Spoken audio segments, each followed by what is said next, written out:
Hello everyone, current affairs with film booster series में आपका स्वागत है। आज है 15 जुलाई 2021। तो आज हम देखेंगे कि कौन कौन से article PIB the Hindu newspaper के साथ साथ अदर मैगजीन और अदर आर्टिकल्स में इंपॉर्टेंट रहे हैं, जो कि हमारी प्रीलिम्स 2021 और 2022 की दृष्टि से काफ़ी ज़्यादा इंपॉर्टेंट हैं। तो चलिए शुरू करते हैं। जैसा कि आप देख रहे हैं, आज है 15 जुलाई 2021। तो आज हम देखेंगे कौन कौन सी घटनाएं हैं जैसे पीआईबी, करंट अफेयर्स और हिंदू न्यूज़पेपर में इम्पॉर्टेंट रही हैं। तो पहली हमारी आज की जो घटना है वो है सरिस्का टाइगर रिजर्व के बारे में। सरिस्का टाइगर रिजर्व काफ़ी इंपॉर्टेंट टाइगर रिजर्व है। तो आपसे साधारण सा प्रश्न ये पूछा जा सकता है कि सरिस्का टाइगर रिजर्व कहाँ पे है, किस स्टेट में है। तो इतना याद रखना, ये केवल राजस्थान में है, ठीक है। इससे ज़्यादा आपको कुछ भी नहीं याद रखना है। दूसरी इंपॉर्टेंट बात यह है कि राजस्थान में और कौन कौन से संरक्षित क्षेत्र हैं, मतलब वहाँ पे कौन से टाइगर रिजर्व हैं, वहाँ पे कौन से वन्यजीव अभयारण्य हैं, साथ ही वहाँ पे कौन से पक्षी अभयारण्य हैं। तो हम देख लेते हैं एक बार उस लिस्ट को, ताकि अगर आपसे क्वेश्चन पूछा जाए तो आप आसानी से इस प्रश्न का उत्तर दे पाएँ। तो पहला है वहाँ पे रामगढ़ टाइगर रिजर्व जो कि राजस्थान में है, रणथंभौर टाइगर रिजर्व जो कि राजस्थान में है, मुकुंदरा हिल्स टाइगर रिजर्व जो कि राजस्थान में है। अब यहाँ पे एक क्वेश्चन और बन सकता है, आपसे क्वेश्चन ये पूछा जा सकता है कि मुकुंदरा हिल्स कहाँ पे है, तो आप बता देंगे कि मुकुंदरा हिल्स राजस्थान में है। दूसरा है हमारा केवलादेव राष्ट्रीय उद्यान कहाँ पे है, भरतपुर राजस्थान में। सज्जनगढ़ वन्यजीव अभयारण्य कहाँ पे है, उदयपुर राजस्थान। एक और क्वेश्चन यहाँ पे जो पूछा जा सकता है, हाल ही में इन तीनों रिजर्व्स को, टाइगर रिजर्व्स को आपस में एक साथ मिला दिया जा रहा, और मिलाने के लिए इनमें आपस में एक कॉरिडोर बनाया जा रहा। कॉरिडोर का मतलब ये होता है कि इस टाइगर रिजर्व के जो जीव जंतु हैं वो इस टाइगर रिजर्व में भी आ सकते हैं, और इस टाइगर रिजर्व के जो जीव जंतु हैं वो इसमें भी आ सकते हैं। नीचे मानव का जो रोड वगैरह है ये सारी चीज़ें बनी रहेंगी, लेकिन ऊपर ऊपर से टाइगर एक पुल की तरह अपना आते जाते रहेंगे, ठीक है। तो इसको बोलते हैं कॉरिडोर। क्लियर, इससे ज़्यादा आपको नहीं याद रखना है। लास्ट है यहाँ पे राष्ट्रीय चंबल अभयारण्य जो कि काफ़ी इंपॉर्टेंट है। ये वास्तव में 3 स्टेटों में एक साथ जंक्शन पर बनी है। उत्तर प्रदेश की सीमाएं लगती हैं, मध्य प्रदेश की सीमा और राजस्थान की। तो आपसे क्वेश्चन पूछा जा सकता है कि राष्ट्रीय चंबल अभयारण्य 2 राज्यों में विस्तृत है, तो आप कहेंगे नहीं साहब गलत है, 3 राज्यों में विस्तृत है, ठीक है। चलिए अगला आता है हमारा राष्ट्रीय बाघ संरक्षण प्राधिकरण। जब हम टाइगर रिजर्व के बारे में पढ़ते हैं तो हम अगर एनटीसीए को ना पढ़ें, यानी कि नेशनल टाइगर कंजर्वेशन अथॉरिटी, तो अधूरा लगता है। तो नेशनल टाइगर कंजर्वेशन अथॉरिटी क्या है, ये एक तरीके की वैधानिक निकाय है जिसे एक्ट के माध्यम से बनाया गया, जो कि 2005 में बनी थी। इंपॉर्टेंट यहाँ पे जो क्वेश्चन बनता है ना हर बार, वो इस पर बनता है कि इसके चेयरपर्सन कौन होते हैं। क्या इसके चेयरपर्सन प्राइम मिनिस्टर होते हैं, तो नहीं, इसके चेयरपर्सन प्राइम मिनिस्टर नहीं होते, इसके चेयरपर्सन एनवायरनमेंट मिनिस्टर होते हैं, ठीक है। अब एक बात और बता दें, इतनी बातें आपने जब पढ़ ली तो नेशनल वाइल्ड लाइफ जो बोर्ड होता है उसके चेयरपर्सन होते हैं प्राइम मिनिस्टर, ठीक है। तो वाइल्ड लाइफ बोर्ड के चेयरपर्सन पीएम होते हैं, न कि एनटीसीए के, ठीक है। मिनिस्ट्री एनवायरनमेंट के अंतर्गत प्रोजेक्ट टाइगर भारत सरकार ने शुरू किया था 1973 में। इसका उद्देश्य था भारत में टाइगर की संख्या को बढ़ाना, और आपको पता होना चाहिए कि वर्तमान में भारत में टाइगर की संख्या में बढ़ोतरी देखने को मिल रही है। क्लियर। अब यहाँ पे 2-3 चीज़ें और बता देना चाहते हैं जो आपके लिए काफ़ी इंपॉर्टेंट हो सकती हैं, बट हम जब आपको टाइगर पढ़ाएंगे इंडिपेंडेंट रूप से, हालांकि हमने मई माह में जब आपको करंट अफेयर्स पढ़ाया है तो वहाँ पे टाइगर रेंज, कंट्री से लेकर काफ़ी चीज़ें डिटेल में बताई थी, बट फिर भी यहाँ 2-3 बातें और बता देना चाहते हैं। एक है एम स्ट्रिप्स प्रोग्राम, ठीक है, ये किससे रिलेटेड है, टाइगर से। दूसरा है TX/2, ये किससे रिलेटेड है, टाइगर से। तीसरा एक तथ्य और है कि नेपाल पूरी दुनिया का, या कहें कि टाइगर रेंज कंट्री का पहला ऐसा देश बन गया है जिसने टाइगर की संख्या को टाइमलाइन से पहले ही डबल कर लिया है। छोटा सा देश है, उसके यहाँ पहले भी टाइगर की संख्या कम थी तो उसको डबल ही तो करना था, ठीक है। तो इतनी बातें आप समझ गए। ये 3 से 4 फैक्ट आप याद कर लीजिए कि TX/2 क्या है, ठीक है, और बाकी ये एम स्ट्रिप्स क्या है, ठीक। इससे ज़्यादा आपको यहाँ पे कुछ भी नहीं याद रखना है। फिर इंपॉर्टेंट है, अभी हाल ही में चर्चा में रहा है कोगू नाडू, एक क्षेत्र है या कहें एक जिला है या छोटा सा गाँव है, कहाँ का है, तमिलनाडु राज्य का।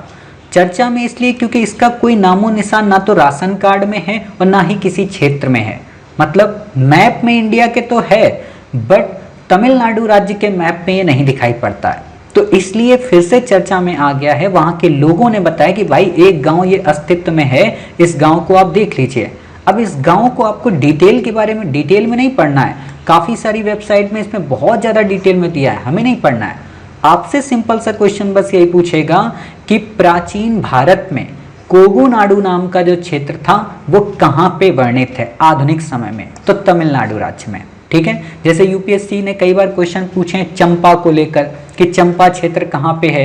यूपीएससी ने कई बार क्वेश्चन आपसे पूछा है कि उस समय जो अरिकामेडु था, जो मदुरै था, उसका आज आधुनिक नाम क्या है। ठीक है, जो उस समय धान्य काटक थी वो आज किस तरीके के नाम पे वर्णित है, तो आपको पता होना चाहिए धान्य काटक आज का आंध्र प्रदेश अमरावती का क्षेत्र है। ठीक है, उस समय जो पुष्कलावती था वो क्या था, आज क्या है। तो ऐसे क्वेश्चन बहुत पूछे जाते हैं, तो ये आपको पता होना चाहिए। ठीक है, तो ये चीज़ें आपको पता हो गई। और वास्तव में ये पता हो कि जो हम एंशिएंट नाम बोल रहे हैं, एंशिएंट इसलिए बोल रहे हैं क्योंकि संगम साहित्य में है, तमिल साहित्य में, तो ये बहुत पुराना क्षेत्र है। ठीक है, संगम साहित्य को पांड्य राजवंशों ने संरक्षण दिया था। कल ही हमने एक आर्टिकल पढ़ा था, क्या पढ़ा था, सेलाम्बलम को लेकर, तो वो भी संगम साहित्य से रिलेटेड थी और ये भी संगम साहित्य से रिलेटेड है। ठीक है, इससे ज़्यादा आपको यहाँ पे कुछ भी पढ़ने की आवश्यकता नहीं है। चलिए, अगला आर्टिकल हमारा काफ़ी इंपॉर्टेंट है, एक्यूट इंसेफ्लाइटिस सिंड्रोम। इसका दूसरा नाम AES है शॉर्ट में। ठीक है, तो आगे आपको AES वर्ड मिलेगा, तो आप उसके बारे में समझ जाना।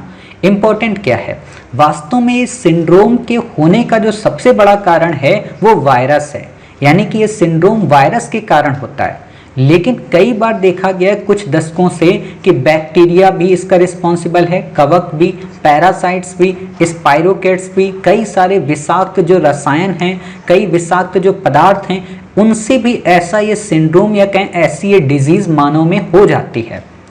भारत में अगर हम इसके सिंड्रोम की बात करें तो इसका टाइप है जापानी इंसेफ्लाइटिस वायरस। आपने कई बार इसका नाम सुना होगा, खासतौर पर बिहार में, खासतौर पर यूपी में, खासतौर पर MP में, खासतौर पर नॉर्थ ईस्ट के कई सारे राज्यों में। ठीक है, आपने लास्ट यानी कि कोविड-19 के पैंडेमिक के पहले बिहार राज्य में देखा होगा, लीची खाने से कई सारे बच्चों की मौत हो गई थी, जिसका रीजन वास्तव में जापानी इंसेफ्लाइटिस वायरस बताया गया था। ठीक है, इसमें होता क्या, ये तेज बुखार लाता है और मस्तिष्क में काफ़ी ज़्यादा सूजन आ जाती है। अब आपको एक और चीज़ बताते हैं कि ये जो मस्तिष्क में सूजन की घटना है इसको माइंडली फीवर बोलते हैं। आपका जो ये मास्टर है इस माइंडली फीवर से 2 बार बच चुका है और डॉक्टर ने कहा कि अगर ये 3rd बार अगर इसकी लाइफ में कभी आएगा तो ये नहीं बचेगा। ठीक है, तो ये चीज़ें आप समझ सकते हैं कि माइंडली फीवर आपके मास्टर को भी आ चुका है। और जब 2nd टाइम मुझे माइंडली फीवर आया था तो पिताजी बताते हैं कि मेरे को 7 दिन तक होश नहीं आया था। डॉक्टर ने बोला था कि शायद ये नहीं बचेगा और शायद मैं बच गया, क्योंकि माइंड मेरा अच्छा था, इसलिए आपको तैयारी करानी थी, तो इसलिए मैं बच गया। और एक और बात बताएं, ये माइंडली फीवर केवल मुझे ही नहीं आया, मेरे भाई को भी माइंडली फीवर आया और उसकी भी सिचुएशन काफ़ी ज़्यादा क्रिटिकल रही है। ठीक है, तो आपके आसपास अगर ऐसा कोई हो तो उसके इलाज के लिए ज़्यादा ध्यान दें। और ये वास्तव में इसलिए होता है क्योंकि हमारी जो रूटीन होती, खाने पीने की जो पद्धत होती है वो बड़ी ऊट पटांग टाइप की होती है, कुछ भी मिल जाए बाहर का खा लेते हैं। ठीक है, और कई बार तो होता है कि आपके पास भोजन नहीं होता है तो उसके कारण भी आपका मस्तिष्क जो होता है उसमें कमी आ जाती है। ठीक है, खैर कोई बात नहीं, निदान है इसका। इसके लिए IgM नाम की एक एंटीबॉडी कैप्चर एलिसा है जो कि क्या करती है कि इस वायरस को, इस पैरासाइट्स को, इस कवक को उससे अलग कर देती है बॉडी से। ठीक है, तो आपसे अगर क्वेश्चन पूछे कि क्या इसके लिए निदान कोई है, तो हाँ, इसके लिए एक निदान है, ट्रीटमेंट है, जिसमें एंटीबॉडी को कैप्चर किया जाता है एलिसा के द्वारा। ठीक है, इससे ज़्यादा आपको यहाँ पे कुछ भी नहीं याद रखना है। अब 1-2 बातें और देख लीजिए कि क्या इंडिया के सभी राज्यों में है, तो नो, इंडिया के सभी राज्यों में नहीं है, केवल बिहार में, उत्तर प्रदेश में, असम, झारखंड, मणिपुर, तमिलनाडु, कर्नाटक सबसे ज़्यादा प्रभावित हैं और केवल 17 राज्यों में भारत में देखने को मिलती है। ठीक है, इतनी बातें हो गई। अब एक बात और है जो डॉक्टरों ने अभी हाल ही में देखा है कि इस जापानी इंसेफ्लाइटिस या कहें एक्यूट इंसेफ्लाइटिस सिंड्रोम, इसको बढ़ावा देने में ये जो नए वायरस आ गए हैं, निपा, जीका, इन्फ्लुएंजा A, खसरा, डेंगू, इन सब का भी काफ़ी बड़ा योगदान है। यानी कि ये सब मिलकर भी, यानी कि जिस व्यक्ति में ऐसी बीमारी होती है, जो नीपा वायरस से ग्रसित होता है, जो जीका से ग्रसित होता है, जो इन्फ्लुएंजा से होता है, जो खसरा से होता है, जो डेंगू से होता है, तो संभावना होती है कि उसमें भी इंसेफ्लाइटिस, ये एक्यूट सिंड्रोम आ जाए। ठीक है, तो ये चीज़ें देखने समझने वाली बात है। आपसे क्वेश्चन अगर दे देगा तो आप बता सकते हैं हाँ साहब हो सकता है। ठीक है, अगला आर्टिकल है हमारा लेमोरू हाथी रिजर्व।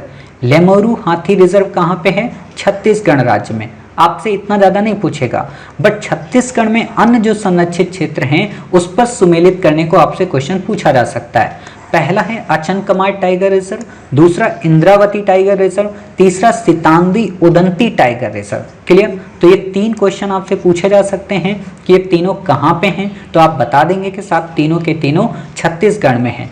2 और हैं, कांगेर घाटी नेशनल पार्क और बादल खोल तमोर पिंगला हाथी अभ्यारण्य। क्लियर? तो इतनी बातें आप समझ गए। अब आपको कमेंट बॉक्स में 2 से 3 क्वेश्चंस का जवाब देना है। आप में से कई सारे बच्चों ने बहुत पहले पढ़ा है, तो 2 से 3 क्वेश्चन का आप जवाब देंगे। पहले क्वेश्चन का आप ये जवाब देंगे, हाल ही में चर्चा में रहा प्रोजेक्ट जो बोल्ड है वो किससे संबंधित है? पहली चीज एक लाइन में आपको बताना है। दूसरा आपको क्वेश्चन का जवाब ये देना है कि जो मंत्रिपरिषद है वो सामूहिक रूप से निम्न में से किसके प्रति उत्तरदायी होती है? संसद के प्रति, प्रधानमंत्री के प्रति, केवल लोकसभा के प्रति। क्लियर? तो आप बताइएगा इन तीनों में से कौन सा ऑप्शन इसका सही है। ठीक है, यूट्यूब इसी के नीचे कमेंट बॉक्स में आप बताइए। ठीक है, चलिए इसमें हमारा अगला है आयुसीएन। आयुसीएन में जो इंडियन एलिफेंट है वो वास्तव में इंडेंजर्ड है। क्लियर? इससे ज़्यादा आपको नहीं याद रखना है। एक और इम्पॉर्टेंट फीचर है वो ये माइक प्रोग्राम। माइक प्रोग्राम वास्तव में किस लिए बनाया गया? हाथियों के संरक्षण से। आपको पता होना चाहिए प्रोजेक्ट एलिफेंट 1993 में आया था। तो ये माइक प्रोग्राम वास्तव में वर्ल्ड लेवल का प्रोग्राम है जिसमें monitoring for illegal killing of elephant किया जाता है, यानी कि उन लोगों को जिन हाथियों का इलीगल तरीके से हत्या कर दी जाती है, क्योंकि हाथियों की सूंड बहुत इंपॉर्टेंट होती है, उसके जो दांत होते हैं वो काफ़ी इंपॉर्टेंट होते हैं। ठीक है, चलिए इतनी बातें आप समझ गए। अब हमारा जो आर्टिकल है काफ़ी इंपॉर्टेंट आर्टिकल है, इस पे आपसे क्वेश्चन पूछा जा सकता है। क्या है? विधानसभा अध्यक्ष और उपाध्यक्ष के बारे में। सामान्य सी बात हम आपको बता दें कि जो विधानसभा अध्यक्ष है ये सेम टू सेम लोकसभा अध्यक्ष की तरह होता है। तो आप जितनी भी पॉइंट यहाँ पे पढ़ना उनको विधानसभा अध्यक्ष को लोकसभा अध्यक्ष से तुलनात्मक कर देना, सिवाय एक जगह पे। एक जगह क्या है कि विधानसभा अध्यक्ष को संयुक्त बैठक बुलाने का अधिकार नहीं है। वैसे तो संयुक्त बैठक तो लोकसभा अध्यक्ष भी नहीं बुलाता है, लेकिन लोकसभा अध्यक्ष संयुक्त बैठक की अध्यक्षता करता है, उसे राष्ट्रपति बुलाता है। बट विधानसभा में संयुक्त बैठक का कोई प्रोविजन नहीं है अगर साधारण विधेयक पास नहीं होता है तो। ठीक है, इतनी बातें समझ गए। चलिए अब यहाँ पे हम एक एक प्रोविजन देख लेते हैं। संविधान में ये उपबंध किया गया है कि जो अध्यक्ष का पद है वो कभी खाली नहीं होगा। मतलब विधानसभा जो अध्यक्ष का पद है वो कभी भी खाली नहीं रहेगा। लेकिन पिछले कई दिनों से देखा गया है कि महाराष्ट्र में विधानसभा में अध्यक्ष का पद खाली है। प्रश्न उठता है कि अध्यक्ष का जो चुनाव होता है उसके लिए कौन कौन से पैरामीटर हैं, कौन कौन से मानक हैं। तो मानक ये हैं, संविधान कहता है कि अध्यक्ष को सदन का सदस्य होना चाहिए, यानी कि अगर लोकसभा में जा रहा है तो लोकसभा सदस्य का मेंबर होना चाहिए। ठीक है, लोकसभा में नहीं जा रहा है, ठीक है, तो वो उसका अध्यक्ष नहीं बन सकता। अब यहाँ पे एक बात ध्यान देना, क्या कोई नॉमिनेटेड व्यक्ति, यानी कि जो व्यक्ति अभी चुनाव भी नहीं लड़ा, जो जीत कर भी नहीं आया, और क्या यहाँ पर लोकसभा अध्यक्ष बन सकता है बिना चुनाव लड़े या बिना वोटिंग करके आए हुए? ठीक है, तो नहीं बन सकता है, उसको चुनाव जीतकर आना ही होगा। ठीक है, ये बात ध्यान रखना। जैसे हम कई बार पढ़ते हैं ना कि कोई भी व्यक्ति बिना किसी चुनाव को लड़े हुए 6 महीने तक मंत्री पद धारण कर सकता है, लेकिन अध्यक्ष के लिए ये प्रोविजन नहीं है, अध्यक्ष को सदस्य होना ही पड़ेगा। ठीक है, इतनी बातें समझ गए। चलिए, हालांकि किसी विशिष्ट योग्यता का प्रोविजन इसमें नहीं किया गया है, ऐसा प्रोविजन नहीं है कि उसे संविधान की काफ़ी ज़्यादा जानकारी होनी चाहिए। खास बात यह है कि जो अध्यक्ष बनता है वो आमतौर पर सत्तारूढ़ पार्टी का ही होता है। सिंपल सी बात है। अध्यक्ष का चुनाव कैसे होता है? साधारण बहुमत से। साधारण बहुमत में क्या होगा? जिसको 50+ वोट मिले हों वही जीतेगा। 50+ किसको मिल सकते हैं? जो सत्ताधारी पार्टी होगी, ठीक है। जैसे आज हमारे करंट में कौन है? ओम प्रकाश बिरला जी, ठीक है। तो अध्यक्ष वही हैं, किस चीज के? लोकसभा के। तो वैसा ही विधानसभा में होता है, ठीक है। सदन में उपस्थित और मतदान करने वाले सदस्यों के साधारण बहुमत से चुना जाता है। यहाँ पे आपको क्वेश्चन दे देगा कि विशेष बहुमत से चुना जाता है, आप कहेंगे नहीं साहब ये साधारण बहुमत से चुना जाता है, ठीक है। चलिए अगला है, इसमें एक बार अगर अध्यक्ष निर्वाचित हो जाए तो क्या वो पुनः चुनाव नहीं लड़ सकता है? लड़ सकता है, ठीक है। 2 बार लड़ सकता है, 3 बार लड़ सकता है, अनलिमिटेड बार लड़ सकता है। हालांकि 2 बार से अधिक कोई बनना नहीं चाहता है, ठीक है। अगला इंपॉर्टेंट जो फीचर है वो क्या है? वो इंपॉर्टेंट फीचर है कि अध्यक्ष अपने चुनाव की तिथि से अगली विधानसभा की पहली बैठक, यानी कि 5 वर्ष तक जो उसका टाइम पीरियड होता है उसके ठीक पहले तक पद धारण करता है। अब आपसे जानते हो क्वेश्चन एक बार यूपीएससी ने पूछा है, क्या क्वेश्चन पूछा है कि विधानसभा के भंग हो जाने पर, ठीक है, नई विधानसभा बनने तक, ठीक है, अध्यक्ष अपने पद पर बना रहता है। एक बार ये क्वेश्चन पूछा गया तो बिल्कुल सही है। दूसरा क्वेश्चन कि विधानसभा के भंग हो जाने पर अध्यक्ष तुरंत अपने पद को रिक्त कर देगा, ये भी क्वेश्चन पूछा तो गलत हो जाएगा। नहीं साहब, वो तुरंत रिक्त नहीं करेगा। जब तक पहली बैठक अगले चुनाव की नहीं हो जाती तब तक वो अपना पद रिक्त नहीं करेगा। और जब पहली बैठक के लोग चुनकर आ जाते हैं तो पहली बैठक में उन लोगों को जो सदस्यता दिलाई जाती है उसे प्रोटेम स्पीकर कहते हैं, ठीक है। प्रोटेम स्पीकर आपने लोकसभा में पढ़ा होगा, महाराष्ट्र चुनाव के समय में भी पढ़ा होगा, ठीक है। जब भी विधानसभा भंग होती है अध्यक्ष अपना पद खाली नहीं करता, नवनिर्वाचित विधानसभा की बैठक तक अपने पद पर बना रहता है। इतनी बातें समझ गए। शक्तियां इसको कौन कौन सी हैं? ये बैठक का स्थगन कर सकता है, यानी कि बैठक जो होती है उसे कुछ घंटे के लिए, कुछ समय के लिए स्थगित कर सकता है। कब? जब 1/10 सदस्य वहां पर उपस्थित न हो। 1/10 से क्या है? 1/10 वास्तव में गणपूर्ति है, कोरम है। एक क्वेश्चन आप कमेंट बॉक्स में और बताइएगा कि मंत्रिपरिषद की अधिकतम सदस्य संख्या कितनी हो सकती है?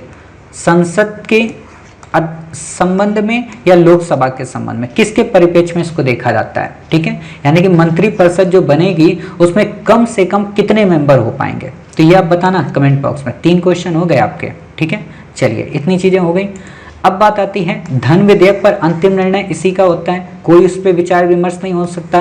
दल बदल के संबंध में योग्यता और अयोग्यता का निर्धारण वास्तव में जो सदन का अध्यक्ष होता है वो करता है। अब यहाँ ध्यान देना, जब सदन का अध्यक्ष दल बदल के संबंध में डिसीजन लेगा और उसने मान लो कोई डिसीजन देखा तो उसके डिसीजन की न्यायिक समीक्षा की जा सकती है, चाहे लोकसभा का हो या विधानसभा का, ठीक है। तो यहाँ पे ये इंपॉर्टेंट बात है, आपसे क्वेश्चन 2 बार यूपीएससी ने पूछा है कि क्या न्यायिक समीक्षा संभव है दल बदल की? तो हाँ, दल बदल किस अधिनियम के अंतर्गत आया? 52वें संविधान संशोधन अधिनियम। किस अनुसूची में है? 10वीं अनुसूची में, ठीक है।